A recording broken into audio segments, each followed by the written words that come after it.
Welcome to next day. গতকাল আমরা দিন থেকে পুরোটা রাত নয়, প্রায় এখন 2টো বাজে।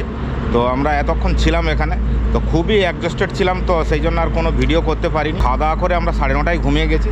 এখন 2টো বাজে, আমরা বাইক ফাইক সব প্যাক আপ হয়ে গেছে। তো আমাদের ডেস্টিনেশান আজকে সীতাপুর না হয় লখিমপুর, তো এই দুটোর মধ্যে একটা হবে। তো এখন 2টো বাজে, আর এখন ওয়েদারটা তাও ঠিক আছে। যখনই রোদ উঠে যাবে তখনই একদম সহ্যের বাইরে হয়ে যাবে একদম। তার মানে তখন চালানো মানে শরীরকে বড্ড কষ্ট দেওয়া, সেই জন্য আমরা রাত থেকে উঠেছি। তো এই হলো হোটেল অনামিকা। আগে খুব ভালো ছিল সার্ভিস, কিন্তু এখন খুবই বাজে। আমি বলবো কাউকে রেকমেন্ড করব না এই হোটেল। তো চলুন এখন আর লেট না করে আমরা এখন বেরিয়ে পড়ি। প্রথমে যাব বেনারস এখান থেকে 92 কিলোমিটার। চলুন, রাস্তায় আপনাদের সঙ্গে কথা হচ্ছে। আমরা এখন বেরিয়ে পড়লাম হোটেল থেকে। জাস্ট হোটেল থেকে বেরিয়ে আমরা রোডে উঠলাম। এখন 2:10 বাজে, আর আমরা বেনারসের দিকে চলেছি। সামনে এই সকল রাস্তাগুলো নতুন হয়েছে, এই ধরনের ব্রিজগুলো আগেও পড়বে, এই ধরনের ব্রিজ আমি দেখেছি। এখন আমরা জাস্ট 20 কিলোমিটার এসেছি, তো তাই তো 20 কিলোমিটার এসেছি। এখন এই ধরনের জামে এবং গাড়ির মাঝখানে ফেঁসে আছি, আর গরম লাগছে, তার মানে ধারণার বাইরে। এখন জাম কাটুক, কিছু করার নেই, জামেই দাঁড়িয়ে আছে। এই জাম কাটিয়ে কিছুটা আসলাম, এখন আমরা মনে হয় ইউপিতে ঢুকছি, সেই জন্য এই জামটা। ফাইনালি আমরা তাহলে ইউপিতে এসেই গেলাম। এটা হলো ইউপি বর্ডার। এখন আমরা ইউপিতে ঢুকে গেছি, এবং ইউপিতে ঢুকেই প্রথম টোল প্লাজা। এখান থেকে মোগলসরাই 50 কিলোমিটার। চলুন এখন মোগলসরাইয়ের দিকে। মোগলসরাই যেতে তো আরও 1 ঘন্টা আমাদের লাগবে, তবে রাস্তা কী রকম আছে বলতে পারছি না। আশা করছি ভালোই হবে, কেননা এইটা জাস্ট বিহার থেকে ইউপিতে ঢুকছে, তো সেই জন্য সেইটুকু জায়গা দুটো চেকিং আছে, সেই জন্য আর প্রচুর বালির গাড়ি, এই নিয়ে জাম লেগেছিল। তো যাই হোক করে পাস করে পার হয়ে গেছি। চলুন এখন উত্তরপ্রদেশে ঢোকাই। ভালো রাস্তা পেয়েছি, এই দেখুন একদম স্ট্রিট লাইট আছে আর সুন্দর রাস্তা। তবে বিহারের পার্টটুকু একটু রাস্তা খারাপ ছিল, তার মানে নানা রকম রাস্তার কাজ হচ্ছে, ডাইভারশান আছে, তো ওটাইতে টাইম লেগেছে অনেকখানি।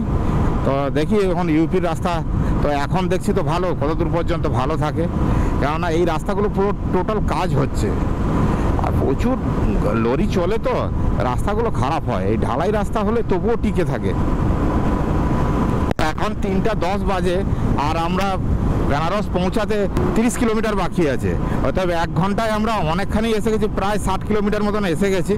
তো আমাদের এখন একটু তেলটা নিয়ে নিতে হবে, যেহেতু হাই রোড এটা, তো রাত্রে সব কিছু পাম্প খোলা আছে। বেনারসের ভেতরে কিন্তু কোথাও পাম্প খোলা পাবো না, সেই জন্য একবার তেলটা নিয়ে নিতে হবে, কেন কলকাতা থেকে তো 710 কিলোমিটার হয়ে যাবে আমার হিসাব অনুযায়ী, তো একবার তেল লাগবেই, সেই জন্য তেলটা নিয়ে নেবো আগে কোথাও 10 কিলোমিটারের মধ্যে। আমরা এখন মুঘলসরাই ঢুকেছি, এই হলো মুঘলসরাই টাউন ওদিকটায়, আর আমরা স্ট্রেট চলে যাব।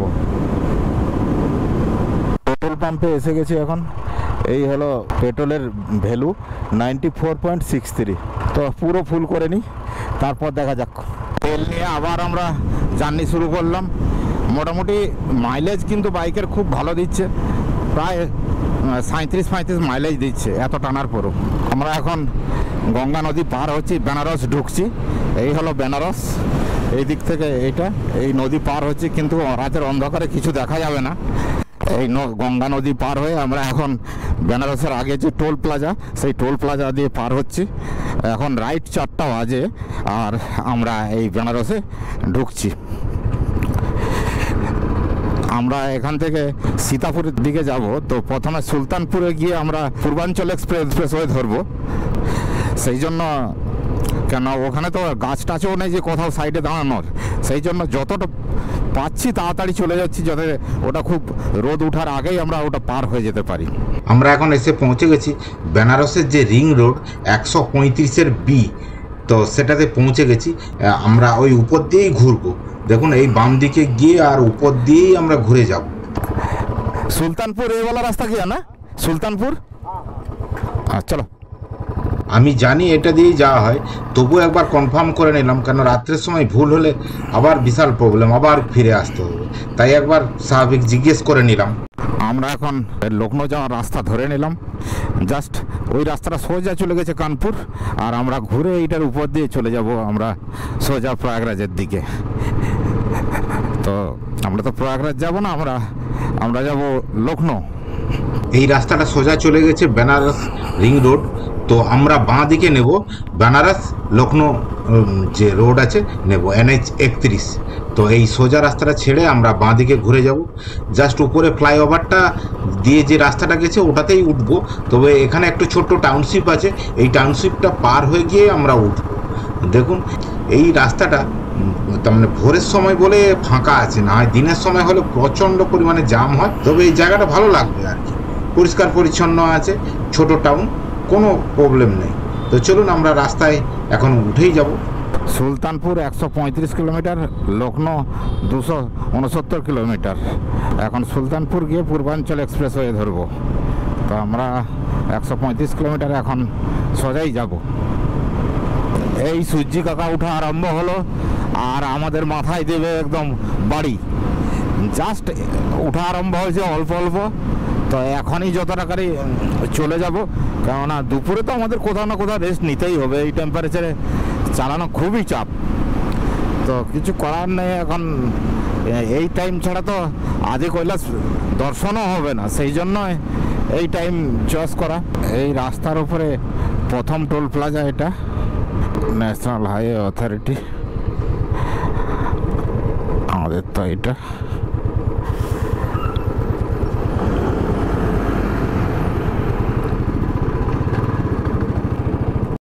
মাঝখানে যে ফুলগুলো লাগিয়েছে কি সুন্দর দেখুন, দারুণ দারুণ দারুণ লাগছে, অসাধারণ দেখতে এটা। এখনো তো ওয়েদার মোটামুটি ঠিক আছে। লখনৌ 231 কিলোমিটার,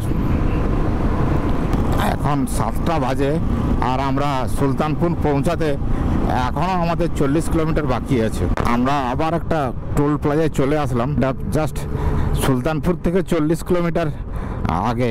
এই এত ভালো রাস্তা করলে তো টোল ট্যাক্স তো করতেই হবে। সুন্দর রাস্তা, গাড়ির সংখ্যাও কম, দারুণ। আমরা আজকে যে আমাদের ডেস্টিনেশন রেখেছি তো সীতাপুর না হয় লখিমপুর, এই দুটোর মধ্যে একটা। কিন্তু আমরা এখন যে লখনৌ যাব, লখনৌ থেকে তো সীতাপুর যেতে হবে, তো লখনৌ যাব। তো আমরা ভেবেছি যে পূর্বাঞ্চল এক্সপ্রেস দিয়ে যাব, সেই জন্য সুলতানপুর থেকে একটু নেমে আমরা পূর্বাঞ্চল এক্সপ্রেস হয়ে ধরবো। ওখানে বাইকেরও টোল ট্যাক্স আছে, আপনাদের সব কিছু আমরা ডিটেলস করবো। এবং সুলতানপুরে আপনাদের একটা কথা বলে রাখি, এটা আমাদের ব্রেকফাস্টও করতে হবে, কেন রাত 2:10 আমরা ছেড়েছি বিহারের থেকে, কুদরা থেকে। চলুন আস্তে আস্তে এগোই। এখনও তো রোদ সেইভাবে টেম্পারেচার হয়নি, কি পরিমাণে হয় এখন তো। তবে আজকে দারুণ টেম্পারেচার হবে, এটুকু আপনি বলতে পারি, একদম চকচকে রোদ। আমরা এখন যে রাস্তা দিয়েই চলেছি, এই রাস্তাটা হলো 731 নম্বর জাতীয় সড়ক, NH-731। আমাদের আর সুলতানপুর 16 কিলোমিটার বাকি আছে। সুলতানপুর আর 10 কিলোমিটার বাকি আছে। আমরা একটু ব্রেকফাস্টটা করেই নিই, কেননা পূর্বাঞ্চল এক্সপ্রেসে উঠলে আমরা কি খেতে পাবো জানি না, সেই জন্য একটু খেয়ে নিই। এই ধাবাতে দাঁড়িয়েছি, জাস্ট অর্ডার দিয়ে দাও। আমরা এখন সুলতানপুরের ভেতর দিয়ে আমরা যাব, জাস্ট কিছুটা আগে আমাদের ডান দিকে যেতে হবে, গেলেই পূর্বাঞ্চল এক্সপ্রেস পাবো। আমরা এখন সুলতানপুরের ভেতর দিয়ে চলেছি পূর্বাঞ্চল এক্সপ্রেস হয়ে ধরার জন্য, কেননা পূর্বাঞ্চল এক্সপ্রেস হয়ে এখনও আমিও চালাইনি, ত্রিদীপ তো একবারও আসেইনি এদিকে। এই রাস্তাটা কিন্তু ডবল লোস, যাওয়া যাবে কল এরিয়া, এই যা বলতে পারেন। এখনও আমাদের 20 মিনিট লাগবে পূর্বাঞ্চল এক্সপ্রেস হয়ে ধরতে। এই রাস্তাটা অযোধ্যা সোজাই চলে গেছে, আমরা ডান দিকে গিয়ে এই পূর্বাঞ্চল এক্সপ্রেস হয়ে ধরবো। তো এই সামনেই দেখা যাচ্ছে পূর্বাঞ্চল এক্সপ্রেস হয়ে।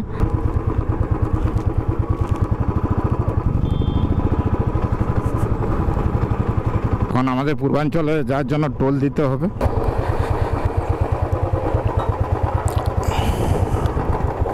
लखनऊ कितना 125। हम लोग जानते हैं ना, इसीलिए। अरे इतना सारे कहीं भी टोल नहीं है, यहाँ टोल है हम लोग जानते हैं। तो अरे 120 रुपया करके लगता है, वो भी जानते हैं। नहीं 5 रुपये बढ़ गया ना पहले, हैं अप्रैल से बढ़ गया 5। वही अप्रैल का बात ही बोल रहे हैं, करंट का ही बोल रहे हैं। এই আমাদের টোল কাটা হয়ে গেল 125 টাকা করে, 5 টাকা বেড়েছে। 120 টাকা করে নিত, এখন 5 টাকা করে বেড়েছে, 125 টাকা। আমরা সোজা এই পূর্বাঞ্চল এক্সপ্রেসওয়ে ধরে ফেলবো। এটা তার এইখান থেকে এন্ট্রি হওয়ার জায়গা আছে, তো সেই জন্য এইখানটাতে উঠে যাব। ওই দেখা যাচ্ছে দূরে, ওইটা হলো রোড।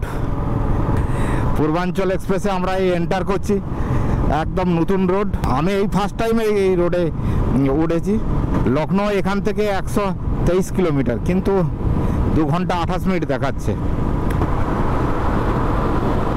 এখানে বলে দিই, 2 হুইলারের লাইনটা এই একদম সব থেকে এই সাইডের দিকে ইয়েলো দাগের এই দিকটায়। এখানে স্পিড লিমিট 100। তো আমার পার্টনারকে বলি 100-এ চলো, 125 টাকা দিয়ে বাইক চালাচ্ছ টোল ট্যাক্স দিয়ে। এই যে অযোধ্যাও এটা দিয়েও যাওয়া যায়। আবার এই যে নিচের রাস্তা যেটা ছেড়ে আসলাম ওটা দিয়েও অযোধ্যা যাওয়া যেত। ওখান থেকে 44 কিলোমিটার। 90-90-তে টানছি সবাই মোটামুটি। আমাদের পিছনে আর একটা বাইক আছে, রাইডার আছে হিমালয়ান নিয়ে, ও আমাদের সঙ্গে চলছে।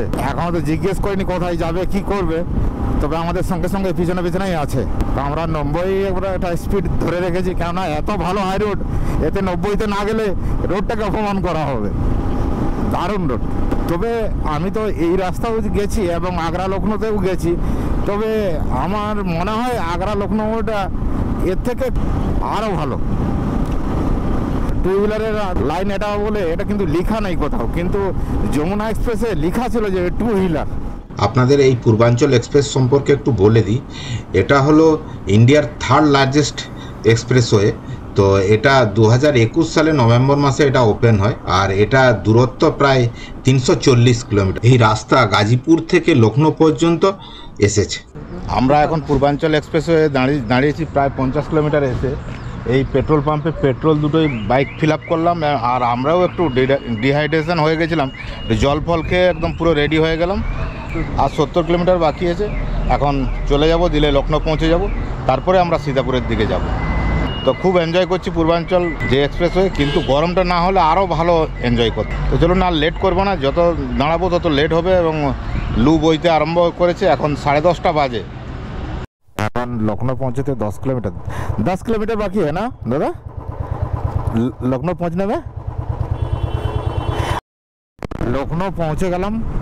এই লখনৌ আর 2 কিলোমিটার বলছে। এই যে 2 কিলোমিটার, এটার বাঁ দিকে কোথায় নিতে হবে। আমরা এখন লখনৌর আউটার রিং রোড দিয়ে যাব। এই নেমে যাচ্ছি, যেটা দিয়ে গুগল রাস্তা দেখাচ্ছে সেইভাবেই যাব। আমরা নেমেছি পূর্বাঞ্চল, ওই যে এক্সপ্রেসওয়ে দেখাচ্ছে ওইটা থেকে নেমেছি, জাস্ট একটু আখের রস খেয়ে নিলাম। এখন যে লখনৌর আউটার রিং রোড আছে সেটা দিয়ে আমরা সীতাপুরের দিকে সোজা চলে যাব। তো চলুন, এ হলো শপিং মল, আর সামনে হলো ক্রিকেট স্টেডিয়াম। এটা হলো লখনৌ ক্রিকেট স্টেডিয়াম। আমি কিন্তু এই রাস্তা দিয়ে আগে গেছি, উপরের রাস্তা দিয়ে গেছি। এবার এই নিচের দিয়ে পার হব, পার হয়ে মেন রাস্তায় উঠবো। এ হলো লখনৌ ক্রিকেট স্টেডিয়াম। এই যে নিচে দিয়ে রাস্তা আছে, এই দিয়ে পার হয়ে গেলাম। এরপর ডান দিকে যাব, এরপর হাইওয়ে ধরে নেব। এই যে দেখাচ্ছে সীতাপুর 80 কিলোমিটার। এই একটাই রাস্তা ধরে যাব। এটা টাউন এরিয়া তো একটু জাম হতে হবেই, কিছু করার নেই দিনের সময়। সীতাপুর সোজা, কানপুর বাঁ দিকে, অযোধ্যা বাঁ দিকে, সব বাঁ দিকে। আমরা সীতাপুর যাব, তাই সোজাই যাব। এত টেম্পারেচার আছে, সহ্য করা যাচ্ছে না এই ধরনের টেম্পারেচার। তো এখন 1:30 বাজে, আর আমরা লখনৌ পার হয়ে সীতাপুর বাকি আছে এখনও 60 কিলোমিটার। তো আমরা এখন একটা ধাবা থেকে খেতে দাঁড়াচ্ছি এবং খেয়ে নিই।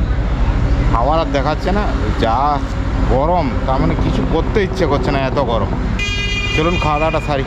আমাদের খাওয়া দাওয়া হয়ে গেল, আবার বেরিয়ে পড়লাম সীতাপুরের দিকে।